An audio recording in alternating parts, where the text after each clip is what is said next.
नमस्कार। मैं के.एस. मुरारी आप लोगों के बीच में एक बार फिर से अपने YouTube channel KS. Murari GS पर स्वागत करता हूं। आज के इस वीडियो में मैं आप लोगों के साथ इंडियन पॉलिटी का महत्वपूर्ण टॉपिक्स विधेयक और बहुमत के बारे में चर्चा करें। विधेयक यानी बिल और बहुमत यानी मेजोरिटी। चूंकि विधेयक जो होता है जिसको बिल कहा जाता है, यह विधेयक जो होता है विधानमंडल या फिर संसद में जो प्रस्तुत करने वाला प्रस्ताव होता है उसे ही विधेयक है। जैसा कि हम लोग सभी जानते हैं कि भारत की संसद में दो सदन है। भारत की जो संसदीय व्यवस्था है उस संसदीय व्यवस्था में संसद जो है सो द्विसदनीय है। दो सदन होते हैं, एक लोकसभा और दूसरा राज्यसभा। तो भारत का जो संसद है, जो भारतीय संविधान के तहत अनुच्छेद 79 में संसद की चर्चा है, जो विधायिका है और यहाँ कानून यानी एक्ट का निर्माण होता है। तो संसद जो भारतीय संविधान का अनुच्छेद 79 में है और भारतीय संसद जो है दो सदनीय संसद है, जिसमें एक लोकसभा और दूसरा राज्यसभा है।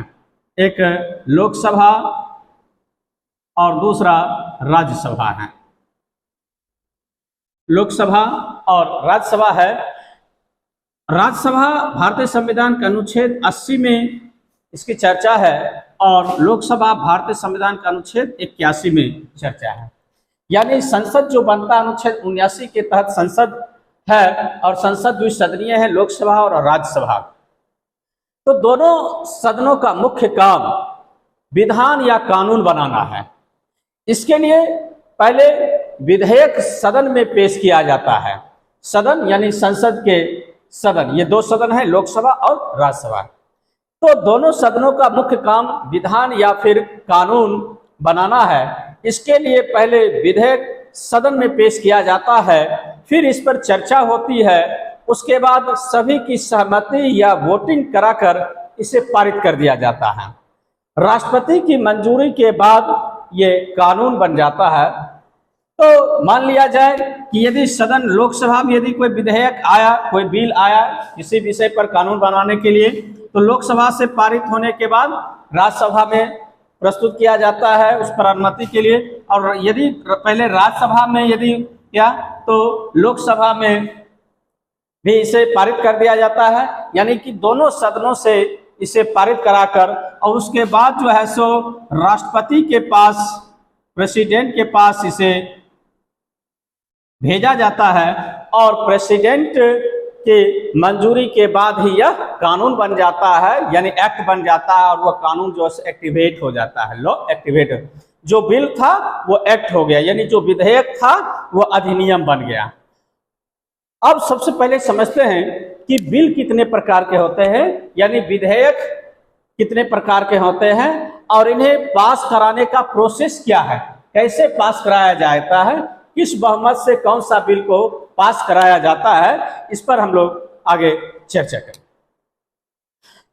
आइए सबसे पहले बिल का साधारण विधेयक देखते हैं, यानी कि विधेयक, साधारण विधेयक। और साधारण विधेयक जो है वो साधारण बहुमत की जरूरत होती है उसे पारित कराने के लिए। साधारण बिल को यानी ऑर्डिनरी बिल को साधारण बहुमत की जरूरत होती है। ऑर्डिनरी या साधारण बिल वे बिल हैं जिनका कॉन्स्टिट्यूशन में कोई विशेष जिक्र नहीं है, यानी भारतीय संविधान में कोई विशेष जिक्र नहीं है, ये साधारण बिल कहलाते हैं।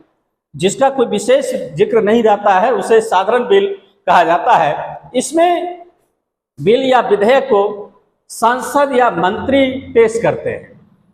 संसद या मंत्री पेश करते हैं। बिल को संसद के किसी भी सदन में पेश किया जाता है। यानी ऑर्डिनरी बिल जो है, ये साधारण विधेयक जो है, ये संसद के किसी भी सदन में पेश किया जाता है, चाहे वो लोकसभा हो या फिर राज्यसभा हो, संसद के किसी भी सदन में पेश किया जाता है। इसके अलावे इस साधारण विधेयक को जो है यदि मान लिया जाए कि लोकसभा में पहले लाया गया तो उसे राज्यसभा में प्रस्तुत किया जाएगा, और यदि लोकसभा में लाया गया तो लोकसभा में प्रस्ताव पारित होने के बाद राज्यसभा में प्रस्तुत किया जाएगा, और राज्यसभा भी इसे प्रस्तुत करने के बाद फिर राष्ट्रपति के पास जा सकता है। तो बिल को संसद की किसी भी सदन में पेश किया जा सकता है। जो बिल पेश करता है वो ही बिल का उद्देश्य और उसके कायदों को बताता है, चाहे वो सांसद पेश करे या फिर मंत्री पेश करे। जो व्यक्ति इस बिल को प्रस्तुत करता है उसे ही इस बिल का उद्देश्य और कायदों के बारे में बताना पड़ता है। सांसद यानी एमपी, मेंबर ऑफ पार्लियामेंट, जो इस सदन, दोनों सदन में से किसी भी सदन का सदस्य होता है।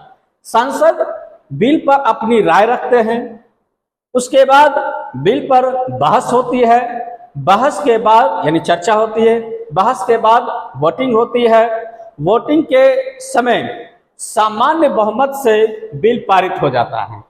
सदन में जितने भी सांसद मौजूद होते हैं, जब वो बिल प्रस्तुत किया जाता है उस समय सदन में जितने भी सांसद मौजूद होते हैं उनका आधे से एक वोट ज्यादा को साधारण बहुमत कहते हैं।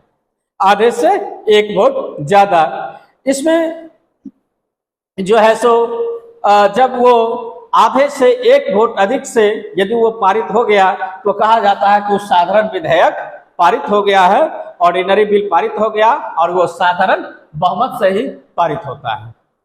दूसरा हम देखते हैं धन विधेयक यानी मनी बिल। जैसा कि जनरल बिल या ऑर्डिनरी बिल देख लिए, संसद के किसी भी सदन में पेश किया जाता है, चाहे वो लोकसभा या राज्यसभा। इस विधेयक को जो भी व्यक्ति प्रस्तुत करता है, या चाहे सांसद हो या फिर मंत्री हो, वो ही उस विधेयक के बारे में, उसका क्या उद्देश्य है, उसका क्या कायदा कानून है, उसके बारे में चर्चा करता है। उसका दोनों सदन से इसे पारित कराने के लिए इसको आधे से एक बहुमत की जरूरत होती है, जिसको साधारण बहुमत कहते हैं। मनी बिल यानी धन विधेयक। धन विधेयक जो होता है केवल रेवेन्यू टैक्स से संबंधित, सरकारी उधारी और सरकार के फाइनेंशियल मामलों से संबंधित होते हैं। इन्हें केवल लोकसभा में ही प्रस्तुत किया जाता है। यह धन विधेयक केवल लोकसभा में ही प्रस्तुत किया जाता है। हाँ, लोकसभा में प्रस्तुत करने से पहले इस विधेयक के लिए राष्ट्रपति की मंजूरी आवश्यक होती है। राष्ट्रपति की मंजूरी के बगैर धन विधेयक लोकसभा में प्रस्तुत नहीं किया जाता है, और यह विधेयक केवल और केवल लोकसभा में ही प्रस्तुत किया जाता है। राज्यसभा को केवल इस धन विधेयक को सिफारिश करने का अधिकार है। राज्यसभा को केवल सिफारिश करने का अधिकार है, जिसे लोकसभा मानने के लिए बाध्य नहीं है। राज्यसभा के द्वारा जो सिफारिश आएगा इस धन विधेयक पर, उसको लोकसभा माने या ना माने ये उसके ऊपर डिपेंड करता है, मानने के लिए वो बाध्य नहीं है। जबकि साधारण विधेयक में होता है, यदि राज्यसभा उस पर कुछ अपना सुझाव या सिफारिश में कुछ विशेष सुझाव दिया है तो उसको मान सकता है, लेकिन इसके लिए मानने के लिए बाध्य नहीं है। लोकसभा में ये धन विधेयक पारित होने के दोनों सदन में, सबसे पहले तो लोकसभा में यदि पारित हो गया, राज्यसभा उस पर कुछ नहीं कर सकता है, उसकी सिफारिश को लोकसभा नहीं भी मान सकता है, और ज्यादा से ज्यादा राज्यसभा इस विधेयक को 14 दिन तक अपने पास रोके रख सकता है। और इस पर यदि अपने कोई सिफारिश या अपनी प्रस्तुति नहीं दिखाया तो 14 दिन के बाद राज्यसभा में यह विधेयक स्वतः पारित समझा जाता है, और इस तरह से लोकसभा में पारित होने के बाद इसे राष्ट्रपति की मंजूरी के लिए भेजा जाता है। अनुच्छेद 110 के 3 के मुताबिक किसी विधेयक को धन विधेयक मानने या ना मानने का अंतिम निर्णय लोकसभा अध्यक्ष पर होता है। उसके फैसले को चैलेंज नहीं किया जा सकता है। वोटिंग के समय इसे भी साधारण बहुमत से ही पारित किया जाता है, यानी धन विधेयक को भी साधारण बहुमत से पारित किया जाता है। अगला हम लोग देखते हैं फाइनेंस बिल यानी कि वित्त विधेयक। फाइनेंस बिल यानी वित्त विधेयक, फाइनेंस बिल को वित्त विधेयक भी कहा जाता है। ये बिल राजकोष से संबंधित बिल होते हैं। ये मनी बिल की कैटेगरी में यानी धन विधेयक की कैटेगरी में नहीं आते हैं। धन विधेयक की तरह ही लोकसभा में ही इसे प्रस्तुत किया जाता है। राज्यसभा में भेजे जाने के बाद इसे भी सामान्य विधेयक की तरह की प्रक्रिया से गुजरना पड़ता है। राष्ट्रपति की स्वीकृति के बाद वित्त विधेयक से संबंधित जो प्रस्ताव पारित हुआ है वह कानून बन जाता है और वोटिंग के समय जो है इसे भी सामान्य बहुमत से ही पारित किया जाता है। यानी ये भी सामान्य बहुमत से, ये भी सामान्य बहुमत से, ये भी सामान्य बहुमत से पारित किया जाता है। अब आते हैं संविधान संशोधन विधेयक, है ना, कॉन्स्टिट्यूशनल अमेंडमेंट बिल। इस बिल को पारित करने के लिए 2/3 बहुमत की जरूरत होती है, यानी स्पेशल मेजोरिटी की। इस विधेयक को यानी संविधान संशोधन विधेयक से संविधान के किसी भी प्रावधान को बदला जाता है। संविधान के किसी भी प्रावधान को बदला जाने वाला जो विधेयक होता है वो संविधान संशोधन विधेयक कहलाता है। इस विधेयक को दोनों सदनों में पारित होना चाहिए। दोनों सदनों में प्रत्येक सदस्यों की कुल संख्या के यानी दोनों सदनों में प्रत्येक सदन के कुल सदस्य संख्या के बहुमत और उपस्थित तथा मतदान करने वाले सदस्यों के 2/3 बहुमत से पारित किया जाना चाहिए। इसको पारित करने के लिए विशेष बहुमत की आवश्यकता होती है, यानी कि जो कुल उपस्थित सदस्य हैं उस या वोट देने वाले जो सदस्य हैं या फिर कुल सदस्य संख्या है उसके 2/3 बहुमत से पारित किया जाना चाहिए संविधान संशोधन विधेयक। यदि संविधान के कुछ विशेष प्रावधानों जैसे संघवाद, न्यायपालिका की स्वतंत्रता आदि में संशोधन का प्रस्ताव हो तो इसे पास करने के बाद आधे से अधिक राज्यों की विधानसभाओं का भी समर्थन जरूरी है। दोनों सदनों में पारित होने के बाद यह राष्ट्रपति के लिए मंजूरी के लिए भेजा जाता है। राष्ट्रपति के पास मंजूरी के लिए भेजा जाता है, जिसको हम संविधान संशोधन विधेयक कहते हैं, और यह विशेष बहुमत से पारित किया जाता है और साथ ही साथ आधे राज्यों के समर्थन वाला भी बहुमत। जो इस बिल को प्रस्तुत करता है यानी संविधान संशोधन बिल को जो इसे प्रस्तुत करता है, जो इस बिल को प्रस्तुत करता है उसे ही इसके उद्देश्य और कायदे कानून के बारे में बताया जाता है। चलिए अब आगे आते हैं निजी विधेयक। निजी विधेयक यानी प्राइवेट बिल। इसे भी संसद के किसी भी सदन का मेंबर पेश कर सकता है। निजी बिल को भी किसी भी सदन का सदस्य पेश कर सकता है। जो मंत्रिमंडल का सदस्य नहीं भी है वह भी पेश कर सकता है, यानी एक सांसद भी पेश कर सकता है। साधारण बिल की तरह की प्रक्रिया से ही इस बिल को भी गुजरना पड़ता है। जो ऑर्डिनरी बिल है इसी बिल की तरह ये निजी बिल भी प्रक्रियागत होती है और सदन में इसे प्रस्तुत करने के लिए 1 महीने का नोटिस देना होता है। प्राइवेट बिल केवल शुक्रवार यानी फ्राइडे को ही पेश किया जा सकता है और इस दिन इस पर चर्चा हो सकती है। यानी प्राइवेट बिल केवल शुक्रवार को ही प्रस्तुत किया जाता है और उसी दिन इस पर चर्चा हो सकती है। जो इस बिल को पेश करता है वह मंत्री की रिक्वेस्ट पर उस बिल को वापस भी ले सकता है या इसे पारित कराने के लिए आगे बढ़ा सकता है। आखिरी बार संभवतः 1970 में इस प्राइवेट बिल का प्रयोग किया गया था, जो सुप्रीम कोर्ट विधेयक 1968 था। सुप्रीम कोर्ट बिल 1968 था जो 1970 में लाया गया था और यह प्राइवेट बिल था। तो इस तरह से हम लोग देख लिए हैं कि साधारण बिल क्या होता है, धन विधेयक क्या होता है, वित्त विधेयक क्या होता है, संविधान संशोधन विधेयक क्या होता है और निजी विधेयक क्या होता है। ये धन विधेयक और वित्त विधेयक जो है केवल लोकसभा में ही प्रस्तुत किया जाता है, धन विधेयक केवल लोकसभा में प्रस्तुत किया जाता है, लेकिन इसकी स्वीकृति राष्ट्रपति से लेनी पड़ती है, उसके बाद ही प्रस्तुत किया जाता है लोकसभा में, उसके बाद ये दोनों विधेयक राज्यसभा में जाता है। जबकि साधारण विधेयक, संविधान संशोधन विधेयक और निजी विधेयक किसी भी सदन में पहले प्रस्तुत किया जा सकता है। तो सारे विधेयक को किन किन संदर्भों में किस किस तरह से किस बहुमत से पारित किया जाना है, उस पर भी मैंने चर्चा किया है। आशा है आपको ये वीडियो अच्छा लग रहा होगा, और इस वीडियो को अच्छा लगने पर आप इस वीडियो को लाइक करते हुए कमेंट अवश्य कीजिएगा और इस लिंक को अधिक से अधिक शेयर कीजिएगा।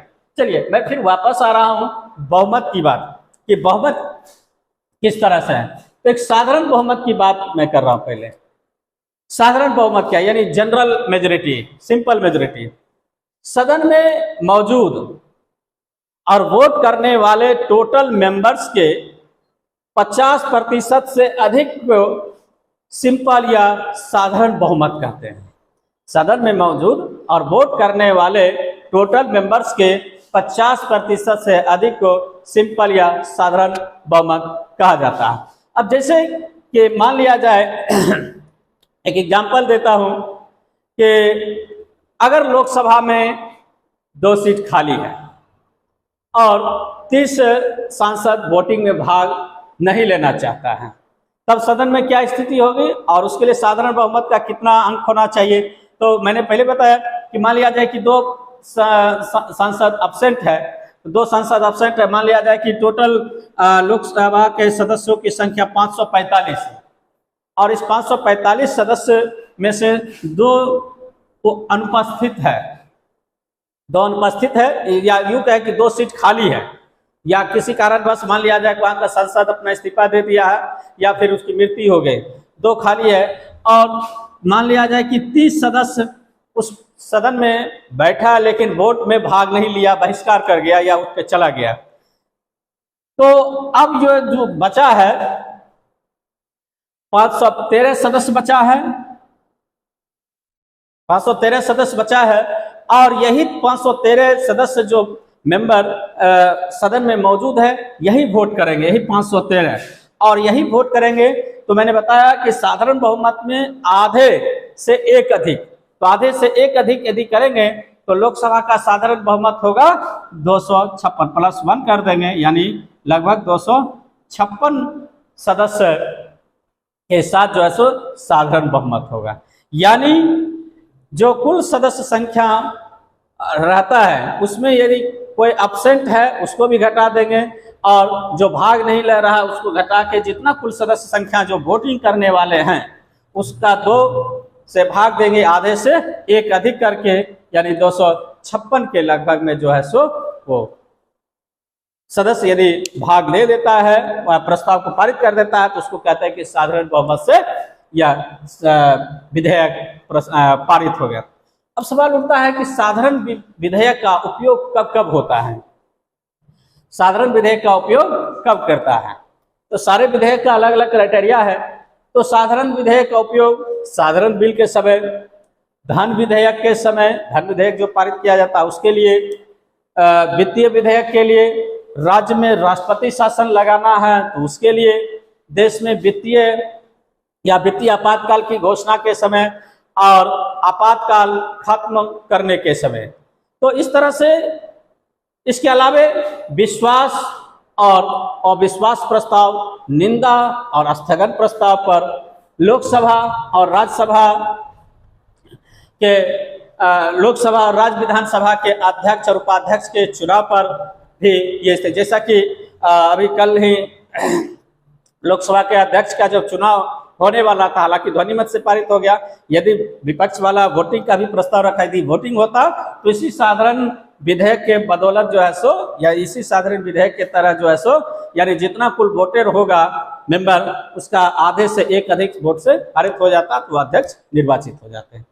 इसके अलावे राज्य विधानमंडलों द्वारा संशोधन विधेयक के समर्थन के लिए भी जो है सो इस साधारण बहुमत का प्रयोग किया जाता है। अब आते हैं विशेष बहुमत, स्पेशल मेजोरिटी की बात करते हैं। विशेष बहुमत का मतलब सदन की कुल संख्या के 2/3, यानी लोकसभा में यह आंकड़ा लगभग 364 सीटों का हो जाएगा। 545 का 2/3 लगभग 364 सीट का होगा। और संविधान में विशेष बहुमत के कुछ अन्य प्रकार भी हो सकते हैं। अब सवाल उठता है कि विशेष बहुमत का उपयोग कब होता है, यानी स्पेशल मेजॉरिटी का उपयोग कब किया जाता है। तो संविधान संशोधन विधेयक के संदर्भ में, सुप्रीम कोर्ट या हाई कोर्ट के जस्टिस को हटाने के संदर्भ में, चुनाव आयुक्त सुप्रीम कोर्ट के जस्टिस को हटाने के लिए, देश में आपातकाल के विस्तार को मंजूरी देने के लिए विशेष बहुमत का उपयोग होता है। आधे राज्यों के समर्थन वाला विशेष बहुमत, यानी विशेष बहुमत तो होगा ही, यानी 2/3 से अधिक होगा ही, और साथ ही साथ देश के जो कुल राज्यों की संख्या है देश में, उसका आधे राज्यों का समर्थन भी चाहिए। तो उसके लिए आधे राज्यों के समर्थन वाला विशेष बहुमत क्या होता है, तब उसकी बात करें। जब संघीय ढांचा में बदलाव की जरूरत होती है या होगी, तो संघीय ढांचे में बदलाव के लिए संविधान संशोधन विधेयक लाया जाता है। संविधान संशोधन विधेयक लाया जाता है, तब उपस्थित मेंबर्स का 2/3 बहुमत चाहिए। इसके अलावे आधे से अधिक राज्यों का समर्थन भी चाहिए। यानी जब संघीय व्यवस्था में परिवर्तन करना है, केंद्र और राज्य के बीच में जो संघीय ढांचा बना हुआ है, उसमें यदि उस प्रक्रिया में या उस संरचना में यदि बदलाव करना है, तो संविधान संशोधन विधेयक लाया जाएगा। लेकिन वो संविधान संशोधन विधेयक जब लाया जाएगा, तो उसकी उपस्थिति में, यानी उस विधेयक को पारित करने के लिए जो उपस्थित मेंबर्स होते हैं, उसका 2/3 बहुमत चाहिए। और इसके अलावे देश के कुल राज्य की जो संख्या है, उसके आधे से अधिक राज्यों का समर्थन भी चाहिए। तो इस तरह से मेजॉरिटी यानी साधारण बहुमत, विशेष बहुमत और आधे राज्यों के समर्थन वाला विशेष बहुमत पर भी हम लोग चर्चा किए। इससे पहले बिल यानी विधेयक जो विधानमंडल यानी कि विधायिका में यानी संसद में जो प्रस्तुत किया जाता है, वो विधेयक कहता है। और विधेयक जब संसद से पारित हो जाता है, तो राष्ट्रपति के पास जब जाता है, वही विधेयक, वही बिल एक्ट हो जाता है, एक्टिवेट हो जाता, कानून हो जाता है। और ये कितने प्रकार के हैं, तो साधारण विधेयक, धन विधेयक, वित्त विधेयक, संविधान संशोधन विधेयक और निजी विधेयक। तो इस प्रकार से आज की यह वीडियो में मैं आप लोगों के साथ विधेयक और बहुमत के संदर्भ में कुछ महत्वपूर्ण जानकारियां प्रस्तुत किया हूं। आशा है यह वीडियो आपको अच्छा लगा होगा, और अच्छा लगा होगा यह वीडियो आपको, तो आप एक बार फिर से ध्यानपूर्वक मैं आपसे रिक्वेस्ट करता हूं कि इस वीडियो को लाइक करते हुए कमेंट कर और इस लिंक को अधिक से अधिक शेयर करें।